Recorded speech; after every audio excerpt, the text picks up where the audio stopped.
ಈ ವಿಡಿಯೋವನ್ನು ನೋಡುವ ಮುನ್ನ ನೀವು ಇನ್ನೂ ಕೂಡ ನಮ್ಮ ಚಾನೆಲ್ ಅನ್ನು ಸಬ್ಸ್ಕ್ರೈಬ್ ಆಗದಿದ್ದರೆ ಸಬ್ಸ್ಕ್ರೈಬ್ ಆಗಿ ಮತ್ತು ಈ ವಿಡಿಯೋಗೆ ಒಂದು ಲೈಕ್ ಮಾಡಿ. ಹಾಯ್ ಫ್ರೆಂಡ್ಸ್, ಅವತ್ತು ಗುರುವಾರ ಕಾಲೇಜು ಬಿಟ್ಟಾಗ ಎಲ್ಲರೂ ಮನೆಗೆ ಹೋದ್ರು. ಆದರೆ ನಾನು ಮತ್ತೆ ರವಿ ಸರ್ ಮತ್ತು ರಜಿನಿ ಮೇಡಂ ಕಾಲೇಜಿನಲ್ಲಿ ಇದ್ದೆವು. ನಾನು ನಮ್ಮ ತರಗತಿಯ ಬೇಗ್ ಹಾಕಿ ಮನೆಗೆ ಹೊರಟಿದ್ದೆ. ಅಷ್ಟರಲ್ಲಿ ರಜಿನಿ ಮೇಡಂ ನನಗೆ ಕರೆದರು. ಸಾರಿ ಫ್ರೆಂಡ್ಸ್, ನನ್ನ ಹೆಸರು ಹೇಳೋದು ಮರೆತೆ, ನಾನು ಸಂತೋಷ ಅಂತ. ಸರಿ, ವಿಷಯಕ್ಕೆ ಬರೋಣ. ನಾನು ಮೇಡಂ ಬಳಿಗೆ ಹೋದೆ. ರಜಿನಿ ಮೇಡಂ, ನಿನಗೆ ಇವತ್ತು ಮನೆಯಲ್ಲಿ ಬೇರೆ ಏನೂ ಕೆಲಸ ಇಲ್ವಾ ಅಂದ್ರು.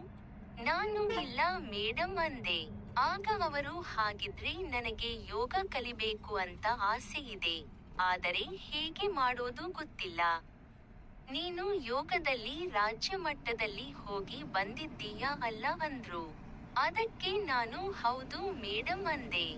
ಅವರು, ಹಾಗಿದ್ರೆ ನಂಗ ಸ್ವಲ್ಪ ಯೋಗ ಹೇಳಿಕೊಡು ಅಂತ ಹೇಳಿದ್ರು.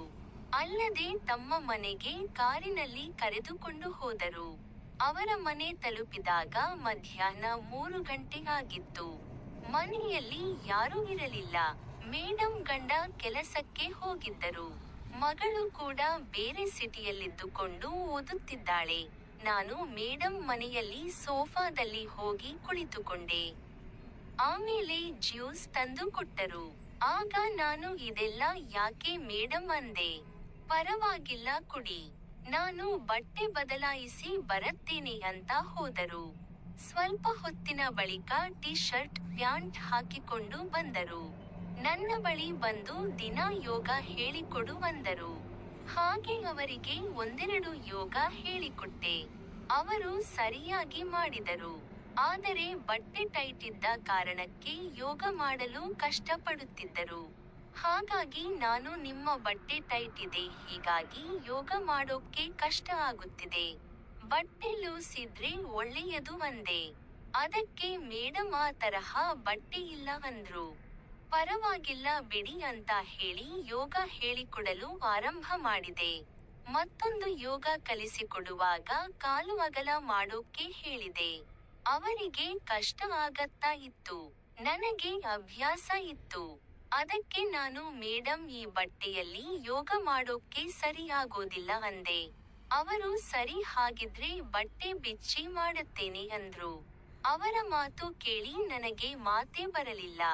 ಅಷ್ಟರಲ್ಲಿ ನನ್ನ ತಮ್ಮ ಕೂಡ ಕಾಯುತ್ತಾ ಇದ್ದ. ನಂತರ ಮೇಡಂ ಯೋಗ ಹೇಳಿಕೊಡಲು ಕರೆದರು. ನಾನು ಎಷ್ಟೇ ಹೇಳಿಕೊಟ್ಟರೂ ಅವರಿಗೆ ಯೋಗ ಸರಿಯಾಗಿ ಮಾಡಲು ಬರತ್ತಾ ಇರಲಿಲ್ಲ. ಹೀಗಾಗಿ ಸಹಾಯ ಮಾಡಲು ಹೇಳಿದರು. ನನಗೆ ಏನೋ ಹೊಸ ಅನುಭವ, ಕರೆಂಟ್ ಹೊಡೆದ ಅನುಭವ ಆಯಿತು. ಆಮೇಲೆ ಮೇಡಂಗೆ ಯೋಗ ಮಾಡಲು ಸಹಾಯ ಮಾಡಿ ಎಲ್ಲ ಕೆಲಸ ಮುಗಿಸಿದೆ.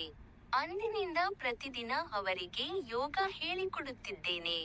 ಇವಾಗ ಅವರು ಯೋಗ ಕಲಿತುಕೊಂಡಿದ್ದಾರೆ, ಖುಷಿಯಾಗಿದ್ದಾರೆ. ನಂಗೂ ಮೇಡಂಗೆ ಯೋಗ ಕಲಿಸಿದ ಖುಷಿಯಿದೆ. ಸ್ನೇಹಿತರೆ, ನನ್ನ ಕಥೆ ನಿಮಗೆ ಇಷ್ಟ ಆದರೆ ಈ ವಿಡಿಯೋಗೆ ಲೈಕ್ ಮಾಡಿ, ಚಾನೆಲ್ ಸಬ್ಸ್ಕ್ರೈಬ್ ಮಾಡಿ. ಧನ್ಯವಾದಗಳು.